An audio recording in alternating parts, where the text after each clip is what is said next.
بسم اللہ الرحمن الرحیم۔ السلام علیکم پیارے دوستوں، اس واقعے کے پہلے پارٹ میں ہم نے سمجھانے کی کوشش کی تھی کہ آخر حضور صلی اللہ تعالی علیہ وسلم کے خاندان میں اور یزید کے خاندان میں پہلے سے ہی متبھید کس طرح سے چلا آ رہا تھا۔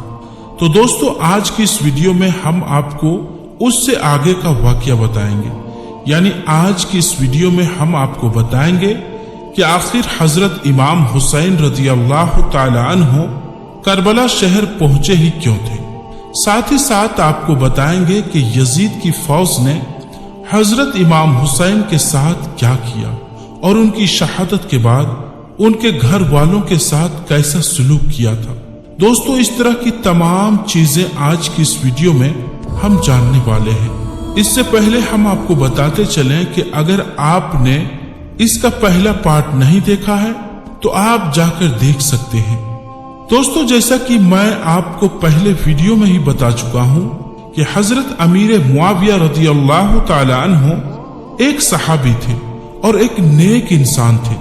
اس وجہ سے ان کی خلافت سے کسی کو کوئی اعتراض نہیں تھا، لیکن جب امیر معاویہ رضی اللہ تعالی عنہ کے بعد خلافت کے تخت پر ان کا بیٹا یزید بیٹھا تو پوری مسلم قوم میں ایک طوفان آ گیا، کیونکہ یزید ایک شراب خور اور ظالم قسم کا انسان تھا۔ وہ ہر وہ کام کیا کرتا تھا جو اسلامک قانون کے خلاف ہوا کرتا تھا۔ لہٰذا اسی وجہ سے اسلام کے آخری پیغمبر یعنی حضرت محمد مصطفیٰ صلی اللہ تعالی علیہ وسلم کے نواسے اور حضرت علی کے بیٹے حضرت امام حسین نے یزید کی بیعت کو کرنے سے انکار کر دیا اور آپ مکہ شہر واپس آ گئے۔ دوستو، جب تک حضرت امام حسین رضی اللہ تعالی عنہ مکہ شہر واپس آئے تب تک زیادہ تر لوگوں کو یہ معلوم چل چکا تھا کہ حضرت امام حسین یزید کی سلطنت سے سہمت نہیں ہے۔ اسی وجہ سے حضرت امام حسین کو لگاتار کوفہ شہر سے خط آنا شروع ہو گئے تھے۔ آپ کو بتاتے چلیں کہ کوفہ شہر میں حضرت علی کے چاہنے والوں کی تعداد بہت زیادہ تھی۔ اس کی وجہ یہ تھی کہ حضرت علی کی خلافت کے دور میں مسلم سلطنت کی جو راجدھانی تھی وہ کوفہ تھی۔ اس وجہ سے حضرت علی کے ماننے والے لوگ کوفہ میں کافی تعداد میں رہا کرتے تھے۔ حضرت امام حسین نے دیکھا کہ جب انہیں کوفہ سے ایسے بہت سارے خط آ رہے ہیں کہ جس میں یہ لکھا ہوا ہے کہ آپ برائے مہربانی کوفہ آ جائیے، یہاں پر ہم آپ کے ساتھ کھڑے ہونے کے لیے تیار ہیں، تو آپ نے کوفہ کے حالات کا جائزہ لینے کے لیے اپنے چچا زاد بھائی یعنی مسلم بن عقیل کو کوفہ کی طرف روانہ کیا اور ان سے کہا کہ جا کر دیکھیے کہ کوفہ میں کیا حالات ہیں۔ مسلم بن عقیل جب کوفہ شہر پہنچے تو وہاں کے حالات بہت اچھے تھے۔ پہلے دن ہی حضرت مسلم بن عقیل کے ہاتھوں پر بہت سارے لوگوں نے بیعت کی اور دن بدن بیعت کرنے والوں کی تعداد بڑھتی چلی گئی۔ آپ کو بتاتے چلیں کہ یہ بیعت حضرت امام حسین کے لیے تھی، یعنی جو لوگ حضرت امام حسین کو خلیفہ بنانا چاہتے تھے۔ مسلم بن عقیل نے کوفہ شہر میں جب اتنے اچھے حالات دیکھے تو انہوں نے حضرت امام حسین کی طرف فوراً ایک خط لکھا جس میں انہوں نے لکھا کہ آپ کو بنا وقت ضائع کیے ہوئے فوراً کوفہ آ جانا چاہیے، یہاں پر آپ کے ساتھ وفاداری کرنے والے بہت سارے لوگ موجود ہیں۔ لیکن دوستو، جب تک مسلم بن عقیل نے حضرت امام حسین کو یہ خط لکھا تھا تب تک یزید کو بھی کوفہ شہر کے حالات کے بارے میں خبر ہو چکی تھی اور یزید کو خطرہ ستانے لگا تھا کہ کہیں کوفہ کے لوگ میری سلطنت کا تختہ پلٹ نہ کر دے۔ یزید نے فوراً اپنا ایک قریبی انسان جو بہت ظالم قسم کا انسان تھا جس کا نام ابن زیاد تھا، اسے کوفہ کا گورنر بنا کر کوفہ شہر کی جانب روانہ کیا۔ ابن زیاد ایک بہت بڑا لشکر لے کر کوفہ کے شہر میں داخل ہوا۔